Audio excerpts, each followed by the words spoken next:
Enjoy the show. Beaming at you from the depths of the internet. This is the Temple of Geek Podcast, your one stop for all things geek. Welcome to the Temple of Geek Podcast. My name is Maria Akhtar, and I'll be your host as we share our thoughts about Poker Face. If you haven't finished the first 4 episodes, save this episode for later and come back because we will be talking about spoilers. If this is your first time tuning into Temple of Geek Podcast, welcome. The Temple of Geek Podcast has been around since 2012 and is hosted by various geeks from the Temple of Geek team. Here we will cover all manner of geek and pop culture news and events. To our returning listeners, thank you again for tuning in. We really appreciate you being here. With me today are 2 special guests. Welcome to the podcast. Can you briefly introduce yourself to our listeners and tell me a little bit about yourself? Shiv, do you want to go first? Yeah. Hi, my name is Shiv. I am a TikTok content creator that talks about all things film and TV, but with a special focus on representation because I do believe it matters.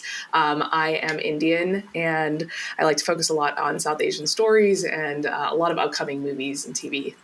Hi, I'm Riddhi. Pretty similar to Shiv, I'm also a content creator on TikTok, and I like to talk about all things film and TV. Basically, whatever I'm watching, I'll usually be talking about it and just sharing my perspective.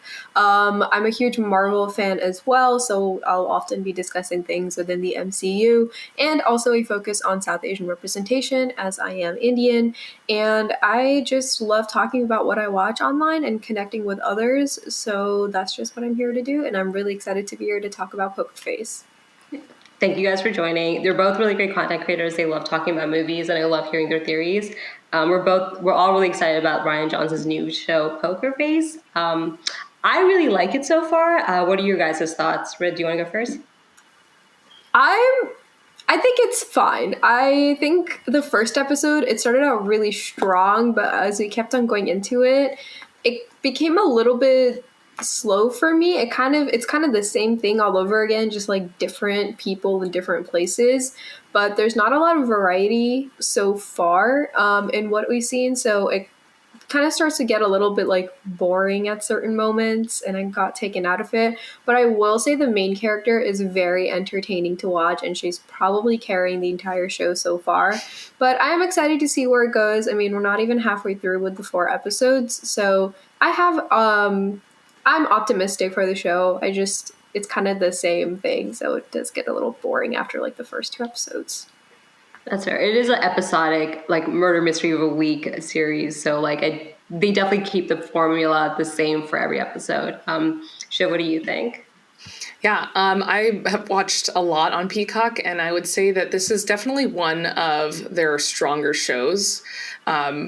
I haven't watched Yellowstone, which is on my list, but I know that's a really good one too. But in terms of a scripted drama series, and also because I'm a fan of Rian Johnson, I kind of went into this with pretty high expectations, which I'm sure a lot of people will. And because of that, I felt like they were met, but I don't think they were exceeded. And I think that that's kind of where I'm at in these 4 episodes. I actually have the opposite opinion of Red in that I thought the first episode was pretty slow to get to the point. And once it did, I was like, okay, I see where we're going, but I'm not really quite sure that I'm going to like it. And it was the variety of the middle Americans that we got to meet that made me appreciate it versus Adrian Brody's character in the first episode. I have to agree with Shiv. I actually didn't really like the first episode. I adore Natasha Lyonne. I could literally watch her talk to a paper bag and be like, this is art. So like the first episode, she just has so much chemistry, and I just felt like the combination, like I appreciated her backstory. I just didn't, it didn't suck me in. I think because I knew it was a episodic serial type show, I expected it to be a new like murder mystery every episode, and I kind of like the way they do it with the whole like who does it in the beginning, and then you watch her solve the mystery. And like Shiv, you mentioned you used to watch other shows on Peacock. I don't know if you've watched other like murder mystery type shows like Law and Order or like Mindhunter, or even it's different because usually we're playing the whodunit game.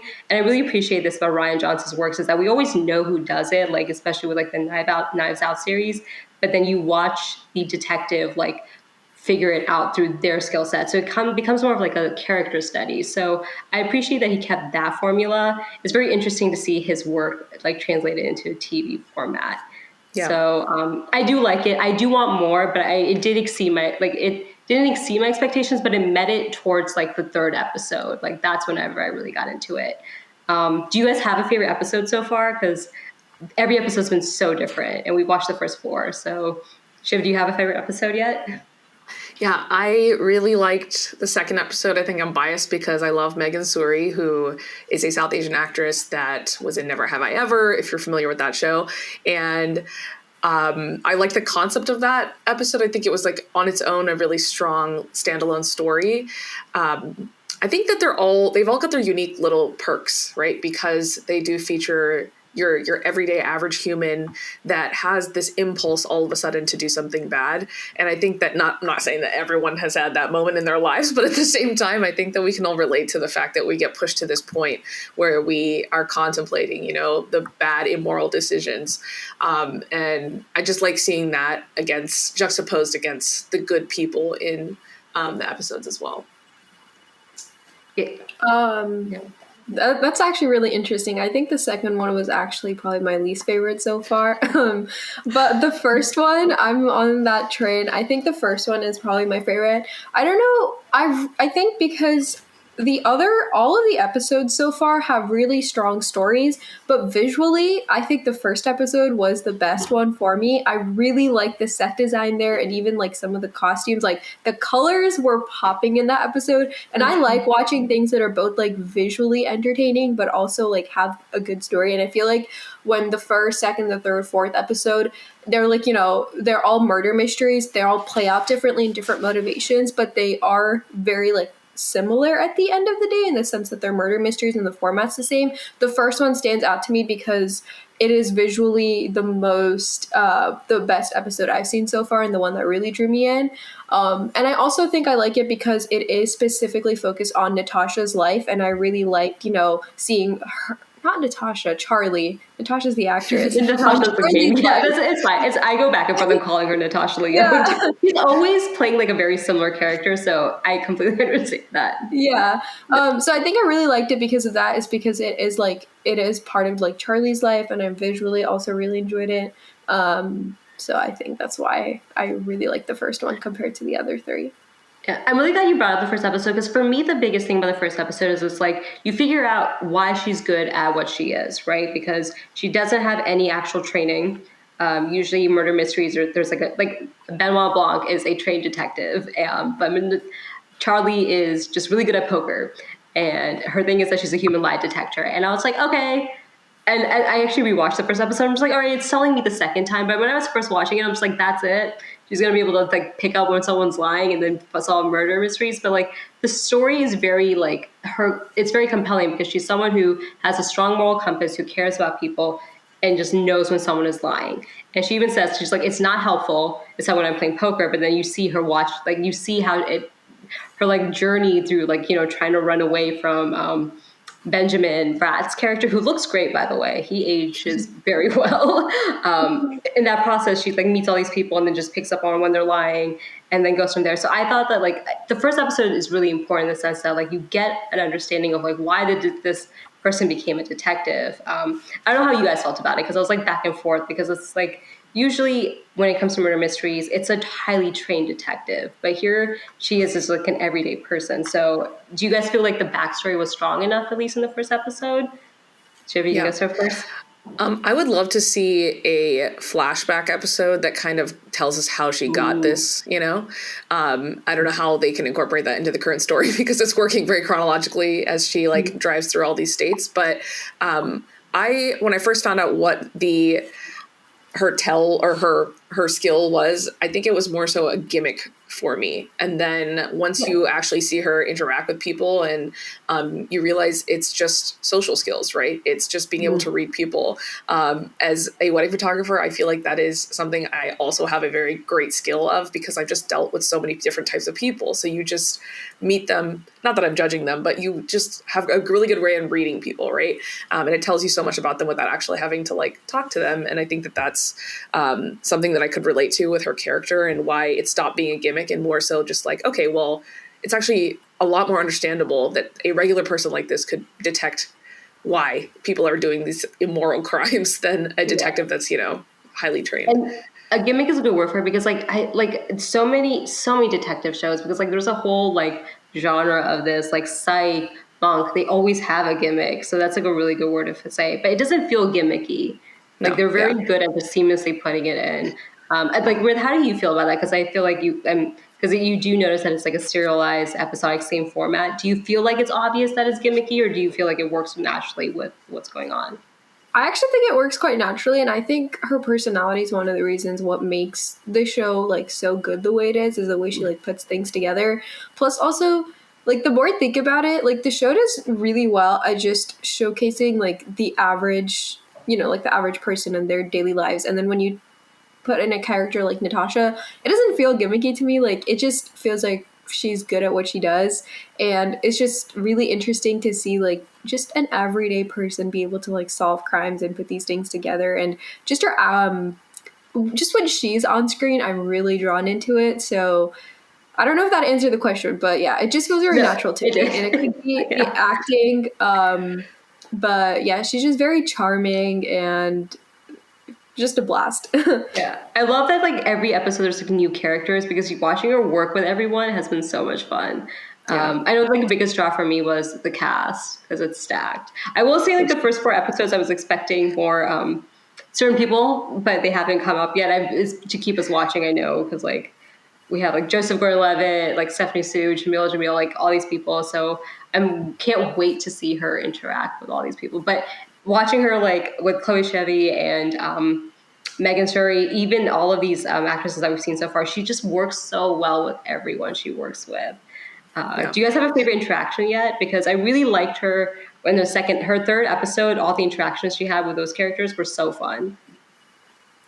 I really liked her with Hong Chau. Like I didn't know Hong Chau was in it, but I really liked her. I want Hong Chau's character to come back. Like outside of Charlie, I think Hong Chau's character is probably my favorite so far. So I really like that interaction. They just like played off each other so well, and also just like Hong Chau's character is very funny.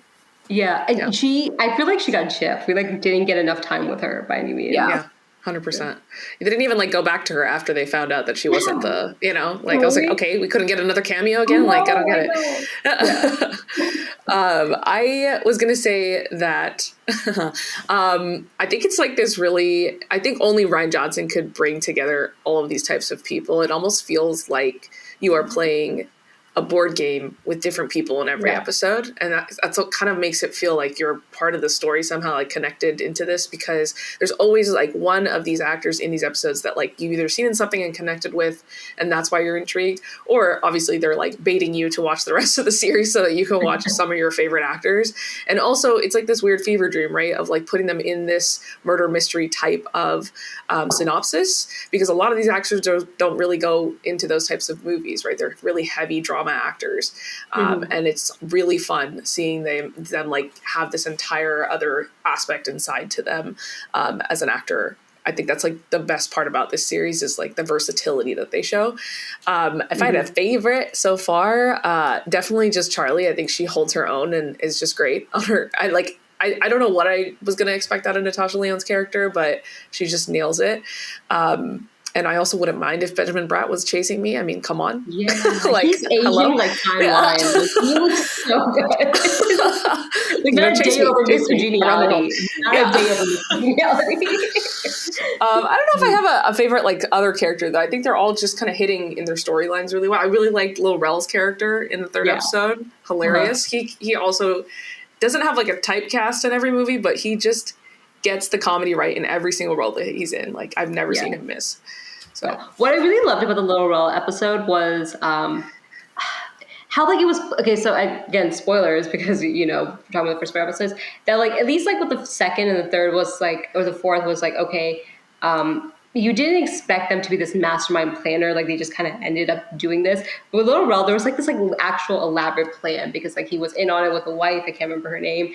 And this is going back to the whole like everyday person storyline that's going on with this, which I actually really love about this show. Mm-hmm. That there's this theme of traveling the U.S., this everyday person, Americana type theme of how normal people can, commit crimes, be murderers, and like, be caught up in this. Usually with Rian Johnson, there's like this theme of like, the elite and wealthy, and there's this like, eat the rich theme. So I don't know if I was expecting that, but like I guess with the cast, and especially with the first episode, because really, right, like it was just so beautiful, like Vegas with all the money. I just expected it would just be that theme of like, oh, you're going to be dealing with the rich and powerful and they're going to be committing murders. But like now that she's traveling around the country, like on the lam, you're just meeting these everyday people, barbecue restaurant owners, and they're planning these elaborate, like, murders. And it's like, wow, it's a very interesting choice by Rian Johnson to go from a Knives Out project that literally Glass Onion just came out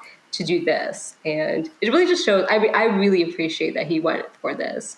It also just shows like the darker side of like the American person too, because like that third episode definitely, had themes about like what it's really like to be in the South. And so far, like, I feel like the future episodes are probably gonna be talking about that as well. Yeah, I really, I think after the first episode, my favorite would probably be the third. And one of the reasons I appreciated the third was just like the realism of like the political commentary, like specifically with whether it be the dog or like what you hear on the radio or, certain dynamics that were going on there.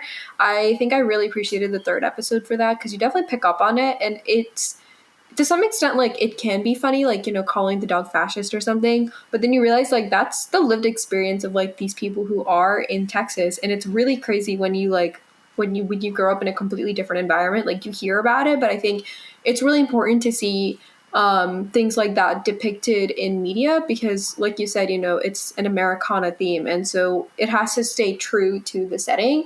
So I think that's what makes like the third episode also stand apart, is like just the realism of the experience in Texas. Yeah.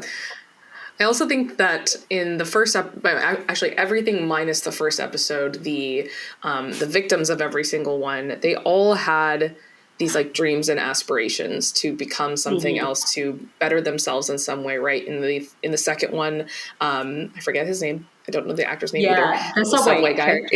Yeah. I really felt for him because he's also a TikTok star, and I was just like,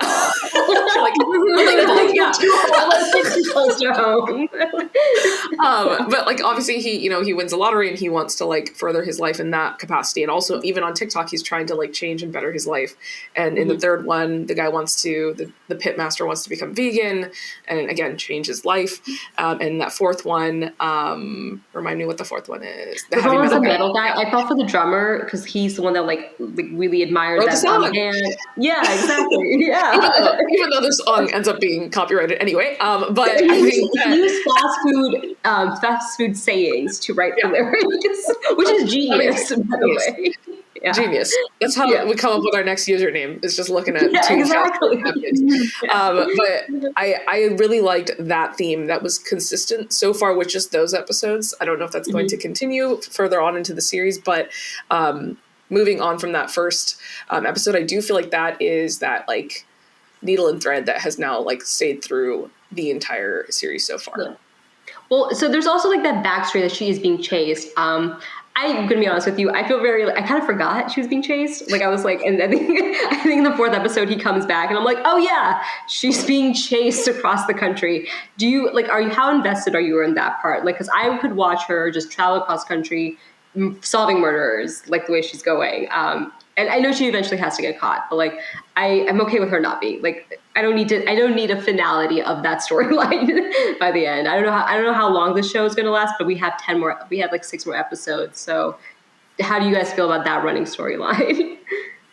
Okay, because I really like the first episode, I'm very invested in the chase. Okay, very fair. That's so interesting. That is so interesting. No, I want to hear this. Like it's super interesting because like I really was invested in the first episode and what was established there, and so I was waiting for it to connect back. Like I did enjoy seeing the journey that she went on and the different people she met. I was like, oh, when is it going to come back? Like you can't just like leave it off there. So I'm very invested in that. I don't think there has to be like, personally for me, I'm not expecting like some big dramatic ending out of it, but I do hope that like however it ends, it just ends well. Like that's all, like it makes sense. Like the ending makes sense. It's something that's like a little satisfying for kind of, I think one of the reasons I'm personally invested in it is because it is the first episode and they made it to be like this big grand thing rather than like weaving it in like, oh, halfway through or something. So you kind of have this like, I kind of have this expectation like they're going to handle it well. And so that's why I'm really interested to see like how they handle it and what path they go down, like whether she'll be arrested or, you know, maybe she'll outplay him. I don't know. Do you feel like with the episodic nature of the show, the story is following that storyline? Are you happy with how that story is progressing in that sense? It's definitely slow. Like, it kind of reminds me sometimes when, you know, when you watch an MCU show and they're like, there's a storyline progressing, but they're not doing it enough. But, you know, I feel like I have hope. Like, I don't think, I don't know, it's all difficult. I'm interested to see how it develops, but I don't have much thoughts on like how it's gonna go. I just hope however it's done well. Because so far I am like enjoying the episodic nature, but for me, like if you're gonna introduce something like so big at the first one, like it should have a strong payoff at the end. So I do have high expectations for how it might end in the sense that, you know, I hope it's something big and grand. But yeah, I hope that makes sense. What are your thoughts? I think I have my own theory, but go ahead.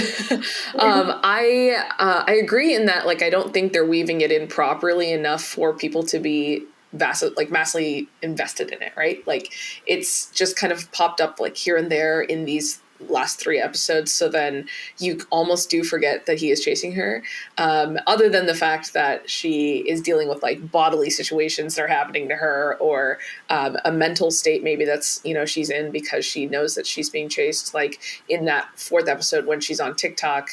Her video goes viral, you know. That to me was like a really good callback to the fact that like, oh, like she probably is now in her mind about being chased, because like I wouldn't have thought about that because this guy has not appeared since episode 2. So I think that they maybe hopefully should do a better job into weaving it into the rest of the series, and obviously leading up to some climax point in episode like 8 or 9. I'm sure it's going to happen of, you know, something big, but yeah, I don't really have high hopes. Yeah, and we were discussing this too because like shows like Kaleidoscope have been out that like the episodes, at least the first 4 episodes, you could watch them in any order as long as you watch like the first one first, because that seems very important. But I feel like because now every episode is going to come out week to week, it's going to build on that storyline. I feel like the first 4 episodes were you to like get kind of familiar with what the show was about. But now that we have to like wait for every week, I feel like they're going to be trying to build things up, because the 4th episode definitely left on a cliffhanger of like, oh no, now she's running again. He's right behind her. Let's see what happens in the next episode. So I do feel like they are trying to build it hopefully better. It gave me the idea, like it kind of reminded me of like going back to the gimmick expression that like usually the character has like a thing that makes him a detective, and that's why the first episode was as elaborate as it was, because there was like, okay, this is the character, this is their backstory, and now they have a reason to run. So now we're just going to watch them on adventures. So I felt like that's what they were trying to establish with the first episode. So whenever you do see Benjamin Bratt at the 4th episode, I'm like, oh, okay, I guess we are supposed to care. So like, it's hard to tell what they want us to care about and what they want us to focus on. So I'm interested to see what they do with the 5th episode, because I think how that ends and how that story progresses with Benjamin Bratt will say more about what the future holds. I can't remember Adrian Brody's character's name, but his father is a big deal. So that reminds me, because like his father is the one that met Charlie, gave her the job. She even mentions in the first episode a few times that like, I can't mess up. Your father's going to like, you know, he won't give me another chance. And the first episode ends with her talking to Adrian Brody's dad. And I feel like he's going to be a big character. Like there's the cast is stacked, but I know he's going to be like a very like heavyweight actor. And he has to come back at some point, because that's who Benjamin Bratt is working for. That's who she's running from. So I'm interested to see that reveal. I'm interested to see that interaction. I think that's the one part that I'm most interested in from the first episode, is like when she meets the father, what that's going to be like. So I hope that's probably going to happen. Definitely like episode 10, that's probably what's going to happen. I have a question for you guys. Do you think this show is going to be the type of show where, you know, every single person that she's done wrong, they're all going to come together at the end and they're going to be recruited by like the dad or something to be like, hey, you wronged me. Like, do you think they're going to follow that cliche like format? A Suicide Squad, like Marvel? Maybe. Yeah. I hope it does come back, because I actually read that Megan Shuri is in 3 episodes. So, yeah, which is confusing because everyone else is in 1 episode. So I'm like, well, How is she going to come back? Maybe they break the, the format that they're doing about how every episode is a mystery, and then somehow they become interconnected, like a Love Actually, but for murder mysteries of like, you just bring all these people into the universe. But I would love to see something like that. I think that it would maybe, heal Ridley's problem of like seeing it so formulaic, and like it would be a nice change of pace too for the story. But I don't know. I would love to see Hong Chau, like you said, again, come back and like be the one that helps her through something again. Like I think that'd be a really cool callback. Yeah. I think like a better way to like do it is like everyone who that she helped comes back. Well, not like everyone so far, because a lot of her people that she helped unfortunately had to pass. Yeah. But like Hong Chau could come back.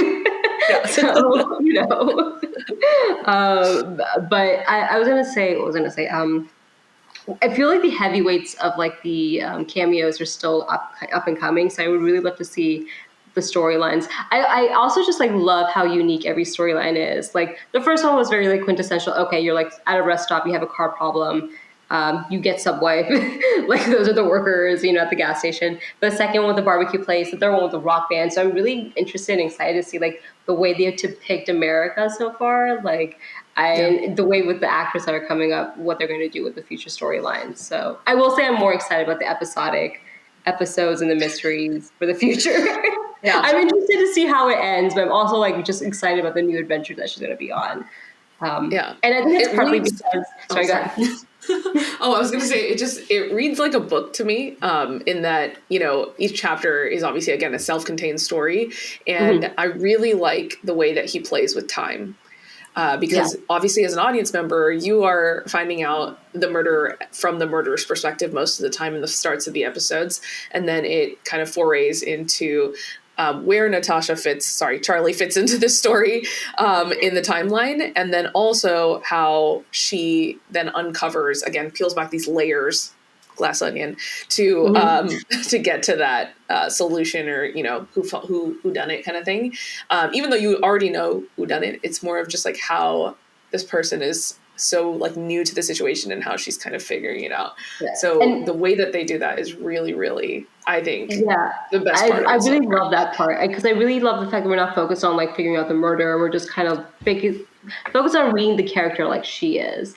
And I really like that, because I guess like comparing it to other episodic serial shows, because there's so many murder mystery shows that exist on TV. Like I couldn't even name them all, but like usually either they follow the format of like Mare of Easton, where it's like one murder mystery, you're solving it the whole series, and it's like a limited series, or it's like an episode, like a Law and Order type episode. Every episode is like a new case. So I love that the show is kind of a combination of both, where you already know it's a character study, but there's like this background constant story. And I like how he kind of diverted the tropes of this format. So I really appreciate, like, I know it's episodic and the format's the same, but I feel like it's still different. And this is why I like the show, because not only is it a great study of America, but it's also like this kind of like flipping the script of the murder mystery genre, essentially. Especially because it's a female character and she has no male partner. And like, to me, that really stood out, because like even Marvel always has like a female partner. Law and Order, there's always like a male partner. Like here's Natasha Lyonne doing it by herself every time. So I don't know if you guys noticed that, but for me, that really stood out, that she was always by herself. Even if she's like a side character, it's still her solving every mystery. So I don't know if you guys have thoughts on that. I thought like for the representation for females, I was like, that's pretty powerful, especially these days.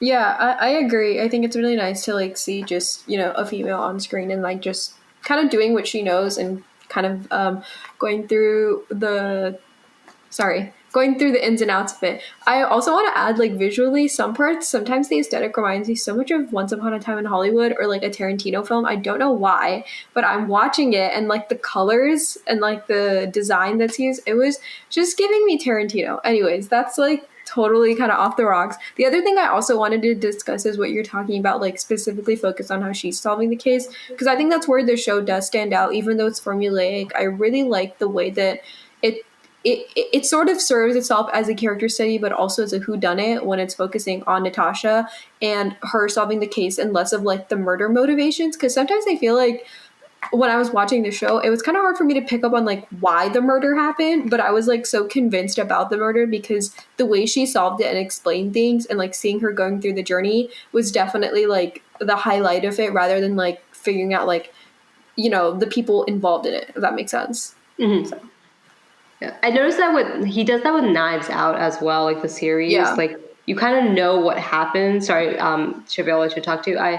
But I noticed that like he focuses more on like who and why, and like with Knives Out, he was trying to figure out who like hired him, and in the second one, we're trying to figure out who actually like killed Andy, not like whatever the other guy's character, Drax's character, the actor that plays Drax, his character in the last second, that guy is murderer. So yeah. No, I definitely noticed the single female doing her badass. Oh, sorry, I can't say that. I definitely noticed the single female doing an amazing job by herself, and just again holding her own, not needing someone to balance her out. She does a great job of just completely overtaking every scene that she is in, I think. And I just really like the balance again of having her solo scenes with these like again very talented actors that she gets to play off of, and I wonder how much of the show is improv because of that. Like that's something that definitely came across my mind of like she's so good at what she does that like does she just kind of like riff onto this because she just can, you know, and that's why you get Natasha Lyonne to do something like this because she has the ability to do that. But I can't imagine anyone else in this role. Even I was like trying to think like who could have played her, you know. I can't even think of a male person that could to do it this well. Like it's just so good. But I hope that doesn't change throughout this. Like I hope that one of the formulaic episodes doesn't have her meeting someone and unfortunately maybe they might die, but like her meeting someone and like her liking them, you know. I kind of just want it to be like solo dolo the entire way. No, I really do think the role was written for her because it's so her. It's just her hanging out with people, solving mysteries. So I feel like it was made for her. I was like the show's pretty funny too. There was like times where I laughed out loud and I'm just like, there's someone died, but why am I laughing? But it's just because she's just so comical, her timing. And I wonder if she did improv because you're right, it's just very much naturally her. So I wouldn't be surprised if he let her improv. This is a really good question. Do you guys feel like there's like a running theme going on? Because we've talked about the whole Americana, we've talked about the whole like everyday person and like the morality of it. Do you see a theme going on right now? Do you think you need to watch more episodes before you get into it? I'm kind of going back to Shiv's thing. I feel like one of the themes I saw that was running through was just like the idea of fate, but like right timing too. Like one of the episodes that really stood out to me was like, for example, the dog. If she didn't find the dog, like who knows if she would have gone back or not, you know? Like, so like things like that, like there's the little things that like really exemplify to me, like one of the running themes here is just this like idea of, you know, like you're an average, she's just a person who's like traveling through, but you know, sometimes things just kind of fall into place like for an average person and it can allow you to do something that like you never anticipated before. So I think the idea of sort of like right moment, right time or something, and fate is something that's kind of standing out to me along with just like, how Americana. Yeah. No, that's right. Because like in the second episode with Hong Chao's character, she just happened to meet her. She was like she was the one that was framed, and that's why she got invested. Same with the third episode, like she just happened to be a merch girl. Like these are just like things that like happened to her out of nowhere while she's on the lam and running from him being, you know, a convicted murderer. So fate is definitely. I didn't think about it that way. So interesting. Yeah, I would say the other really strong one is morality and just, you know, the obvious that happens in so many super movies is good versus evil, who deserves justice and why, you know, and especially because they're everyday Americans, you're wondering like, you know, would I think like that if I was in his shoes and I had this really successful barbecue business and my brother all of a sudden selfishly wanted to, you know, opt out when we built this together, you know, but that's life. Things change and your desires change. And that's the best part about this, once again, is the relatability to human nature, because it feels so grounded, even though it feels, you know, out of this world at the same time that you can't imagine these things happening. It's like, this is everyday life for people. Mm-hmm. Especially like in the third episode this hit, because like I was thinking about like the Chloe's character, I forget the character's name, Ruby something, I think the band member's name was. I was going to say Rumpus, but that's the name. Krampus is the name. What Christmas theme episode happening right now? But like I felt like more than wanting a hit, she just didn't want to have to like. She was like literally haunted by the fact that they had this hit song that their drummer wrote, and the idea of it happening again, like, drove her into madness. In a way, I like kind of related to her. I'm like, yo, I would do the same thing if I had to play the same song over and over again that I never got the rights to, and then I watched it happening to me again. I would be like, no way, I'm going to stop this from happening. So in a way, I'm not saying it's like relatable to the like antagonist by any means, but it just kind of really shows you that like the everyday person can be immoral, can be evil, can do something in a way that like, you know, it doesn't come from a malicious place. Like it could be malintent, but like the second episode, the guy's a straight up incel. Like he's doing nothing with his life. He's trying to like, you know, take Megan Shuri to Hawaii, but like he literally just pushed the guy off because he, you know, won the lottery. And he's just like, no, this should be my chance. The second episode is more calculated, but like these are just everyday people who are like acting on a whim, just because like life was too hard for them. And it kind of like gives you like a new idea of like who a murderer could be. They're not all these like very rich elite people trying to get like millions and billions of dollars. They could just be someone trying to like change their situation of, you know, trying really hard, but it's not working out for them. So yeah. I think that Rian Johnson does a good job of making their murders justifiable, not justifiable, obviously no murder is justifiable, but he rationalizes them, right? Yeah. He makes it so that you as a regular person can be like, okay, I get it, but I wouldn't do it that way, you know? Yeah. And going back to like what we were saying before, like the way his style is very Quentin Tarantino. I really love that about Rian Johnson because I actually like wrote down all the stuff he's done. He did the recent Scream movie. He's done Glass Onion, Knives Out, but he did Rogue One and he did The Last Jedi. And Loopers, which are my favorite. Break is also a great heist movie. And Brothers Bloom is a heist movie, but they all have such a different aesthetic and they're so different from this show. So it's like a real testament to the director himself that he can like stylize it to be this like Americana, Quentin Tarantino. What was the other movie you mentioned? The Brad Pitt one? Once Upon a Time in Hollywood. Once Upon a Time in Hollywood vibe. So like I really do enjoy the aesthetic of the show, like the show that he's created. He's adapted really well to TV. I think this is his first TV show, and I'm like really impressed at how well he did. And the score. It's hard to transition from movie to TV. Yeah. Oh, I was saying that I really like the score too. I feel like it fits really well with the aesthetic of the color grading and the fact that she's traveling through all of these like, I don't want to say podunk. I don't know if that's accurate, but like just, you know. I wanted her to go to like the Northeast. Like I was thinking of like future things, and I'm just like, I want her to go to Florida. I want her to go to like the East Coast. I want her to go to the Midwest. Yeah, right now just like go to the other parts of America. Because I feel like that, like, maybe not like New England, but like Florida would be hilarious. Ohio would be hilarious. Just like the Midwest would be a great place for her to like explore as well. I think she kind of did in the last episode, but like she could really get into like Indiana. There's some crazy crimes there. Like so specific. What did Indiana do to you, dude? Jeez. Yeah. I lived in Chicago for a long time, so like you never know. But just like to explore America, because I appreciate like the West Coast nature, but I'm just like, there's a lot, like they could get into the crime of the rest of the world, like the rest of the country. That'd be really fun too. West Coast, best coast though. You know what I'm saying? Yeah. I agree. I guess she went to the South, right? Like that was the second episode or third episode. She went to the South, sort of, so Southwest. Maybe that's for the next season though. You know, like she hits halfway point. Or like not even. Yeah. I'm glad you brought that up. Do you think there's going to be more seasons? Because I wouldn't mind there being more seasons of the show.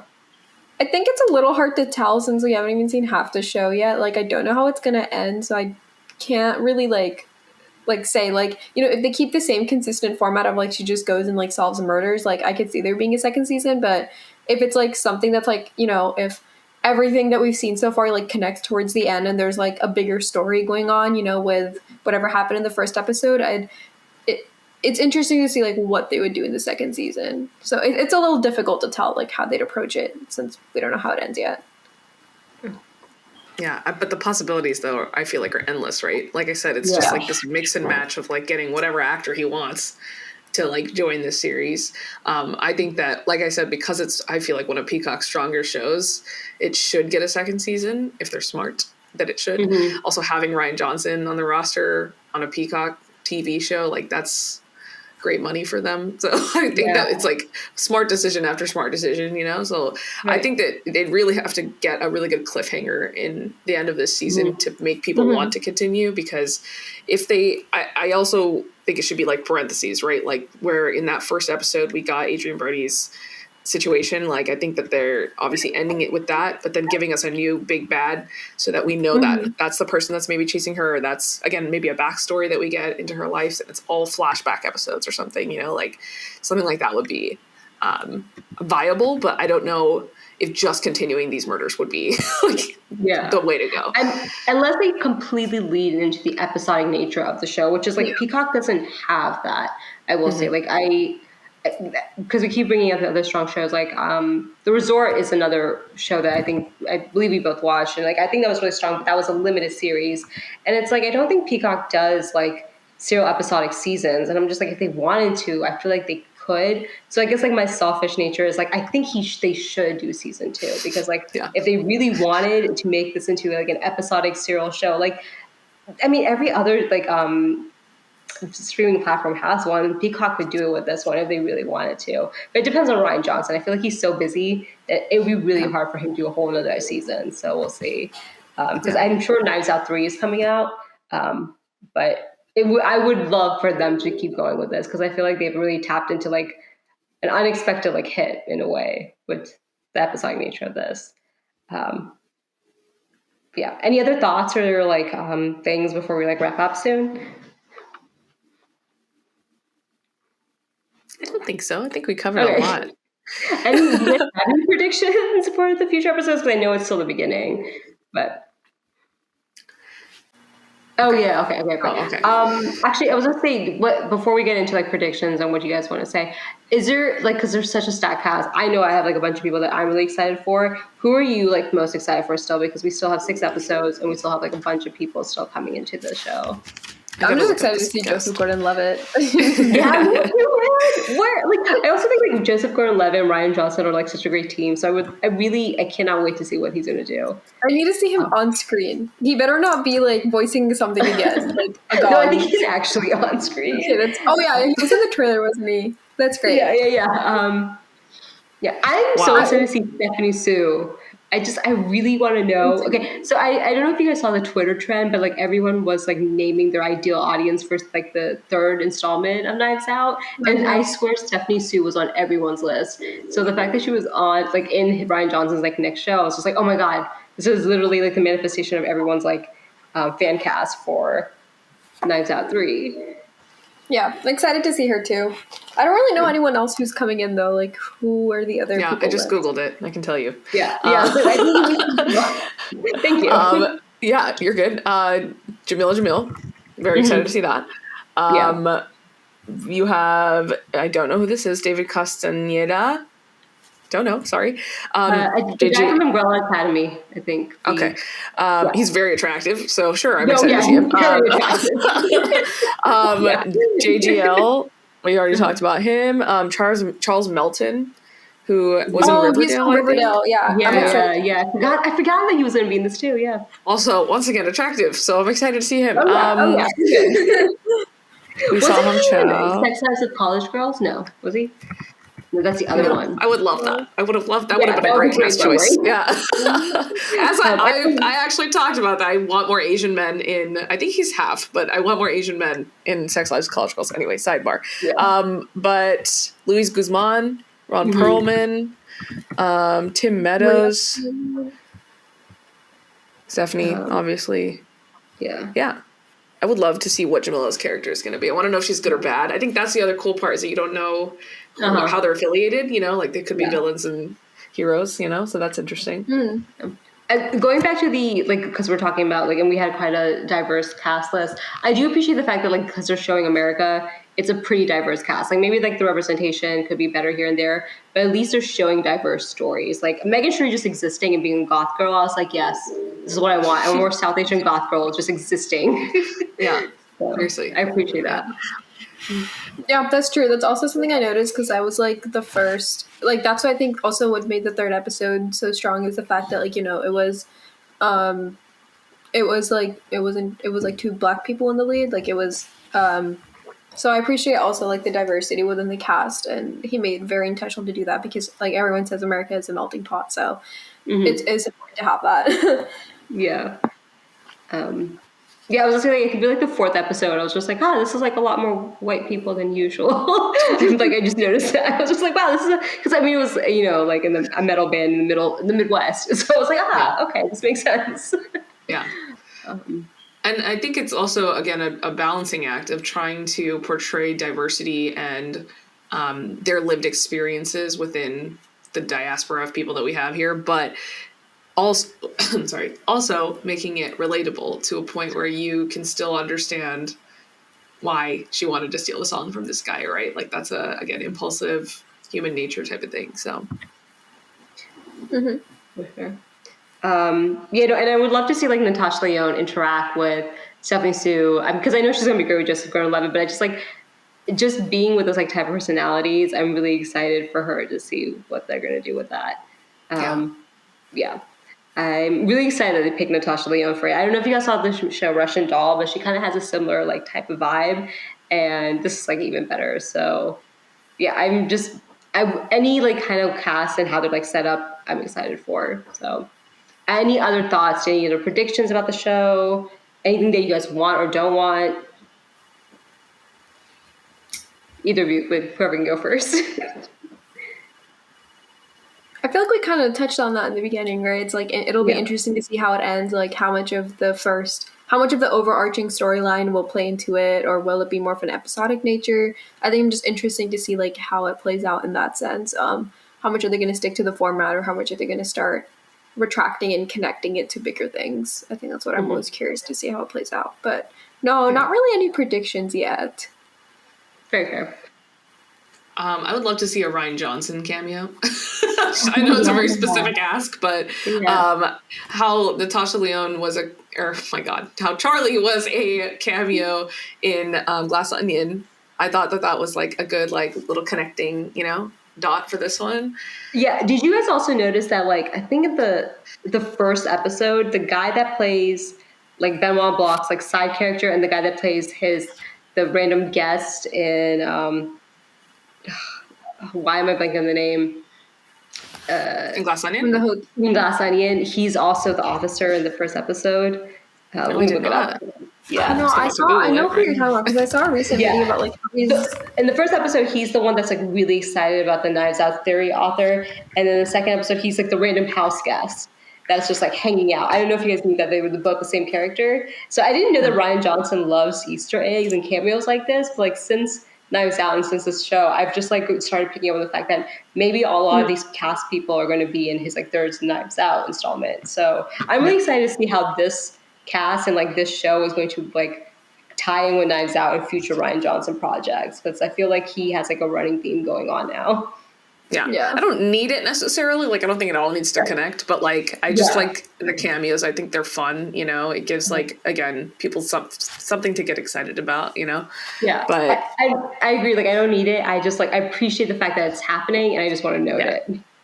Yeah. He's the one that whenever like Natasha Lyonne goes and looks for, Dash's character, I think her name's Natalie, her like friend that passes away. She's just like, he's the police officer. It's like, don't worry, we got this.